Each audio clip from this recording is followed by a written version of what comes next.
Hello সবাইকে, আপনাদের সবাইকে ওয়েলকাম করছি আমার নতুন পেজে। এটা আমার নতুন একটা পেজ আর এটা আমার প্রথম ভিডিও। আশা করছি আপনাদের সবার অনেক ভালো লাগবে। ভালো লাগলে আপনারা সবাই প্লিজ আমার পেজটিতে এবং আমার চ্যানেলে সাবস্ক্রাইব করবেন, লাইক দিবেন এবং কমেন্ট করে পাশে থাকবেন। তো এখানে আপনারা দেখতে পারেন প্রথমে আমি আমার হাজব্যান্ডকে অফিসে বিদায় দিয়ে এখন আমি চলে এসেছি দুপুরে রান্না করতে। এখানে আমি প্রথমে ভাত চড়িয়ে দিয়েছি দুপুরের জন্য, আর তারপরে এই যে এখানে কালকে রাতে লেফটওভার একটা তরকারি ছিল, সেটা আমি সকালবেলায় গরম করে আমি আমার হাজব্যান্ড আমরা ব্রেকফাস্টে খেয়ে নিয়েছি। আর বাকি লেফটওভার তরকারিটা আমি এখন উঠিয়ে রাখছি। তো এখন আমি চলে এসেছি আমার রান্নার মেইন প্রিপারেশনে। আজকে আমি রান্না করব ঝিঙে দিয়ে চিংড়ি মাছ আলু দিয়ে একটা তরকারি আর কাতলা মাছ আলু দিয়ে ঝোল।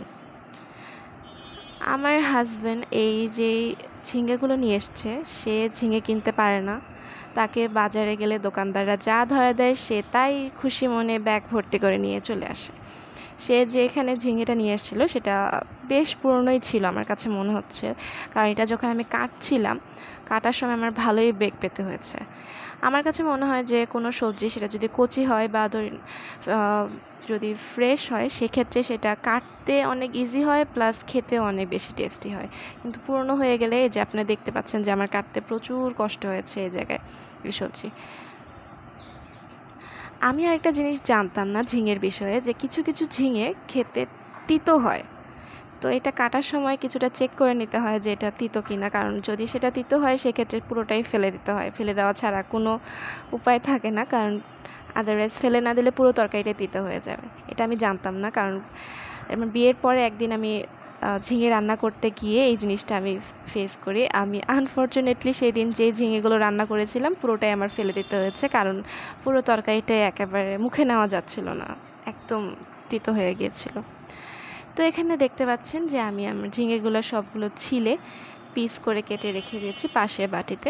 এখানে আমি আলু দিব তরকারিতে কিছু, আর কিছু হচ্ছে ঝিঙে তরকারি দিয়ে দেবো, আর কিছু হচ্ছে মাছে দিব। তো সেগুলোর জন্য আমি আলু ছিলে এখানে কেটে রাখছি।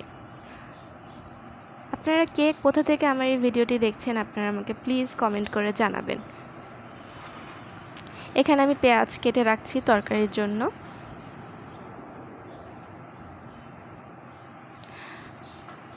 আচ্ছা, আপনারা আমাকে একটা জিনিস শেয়ার করবেন, এই জিনিসটা আপনাদের কাছেও বিরক্ত লাগে কিনা, নাকি শুধু আমার কাছেই বিরক্ত লাগে। ধরেন আপনি একটা কাজ শুরু করে দিয়েছেন বা শুরু করতে চাচ্ছেন, এই মোমেন্টে কেউ যদি এসে আপনাকে বলে যে তুমি এই কাজটি এখনও শুরু করোনি বা কখন শুরু করবে, তখন শুনে আপনাদের কাছে কেমন লাগে? আমার কাছে তো খুবই বিরক্তিকর লাগে, যেটা আমার হাজব্যান্ড অলওয়েজ আমার সাথে করে। যে কোনো একটা কাজ যদি আমি শুরু করে দিয়েছি অলরেডি বা প্রিপারেশন নিচ্ছি শুরু করার, সে ওই মোমেন্টে এসে আমাকে বলবে যে তুমি এখনও এটা শুরু করোনি, কখন শুরু করবে?